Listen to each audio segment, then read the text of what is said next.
আসসালামু আলাইকুম ওয়া রাহমাতুল্লাহ। মুসলিমের সময়ের প্রিয় দর্শকবৃন্দ, আশা করি আল্লাহর অশেষ রহমতে সকলে ভালো আছেন। আমি মোহাম্মদুল্লাহ সাগর আজ আপনাদের কাছে উপস্থাপন করব হাদিসের গল্প শিক্ষা বিশেষ পাঠ পর্ব 18। আজকের আলোচ্য গল্প সাহাবীর মেহমানদারিতে আল্লাহর হাসি। সহিহ বুখারী 3798 নং হাদিস। আউযু বিল্লাহি মিনাশ শাইতানির রাজিম। বিসমিল্লাহির রহমানির রহিম। আবু হুরায়রা রাদিয়াল্লাহু তাআলা আনহু থেকে বর্ণিত, এক লোক নবী সাল্লাল্লাহু আলাইহি সাল্লামের খেদমতে এলো।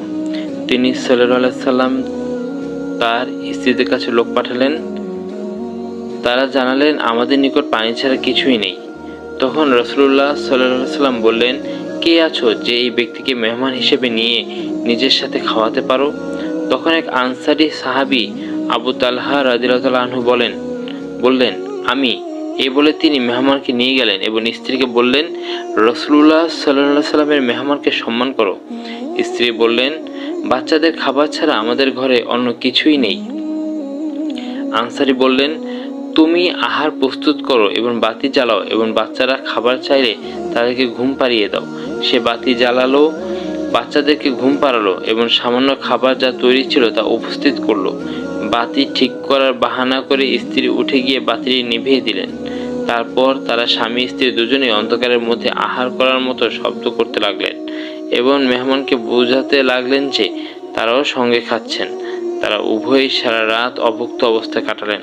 ভোরে যখন তিনি রাসূলুল্লাহ সাল্লাল্লাহু আলাইহি ওয়াসাল্লামের নিকট গেলেন, তিনি সাল্লাল্লাহু আলাইহি ওয়াসাল্লাম বললেন, আল্লাহ তোমাদের গত রাতের কাণ্ড দেখে হেসে দিয়েছেন অথবা বলেছেন খুশি হয়েছেন এবং এই আয়াত নাজিল করেছেন। তারা অভাবগ্রস্ত সত্ত্বেও নিজেদের উপর অন্যদেরকে অগ্রগণ্য করে থাকে, আর যাদেরকে অন্তরের কৃপণতা হতে মুক্ত রাখা হয় তারাই সফলতা প্রাপ্ত। যারা ওদের পরে এসেছে তারা বলে, হে আমাদের প্রতিপালক, আমাদের ও বিশ্বাসে যারা এগিয়ে এসেছিল আমাদের সেই ভাইদের ক্ষমা করো, আর বিশ্বাসীদের বিরুদ্ধে আমাদের অন্তরে কোনো হিংসা বিদ্বেষ রেখো না।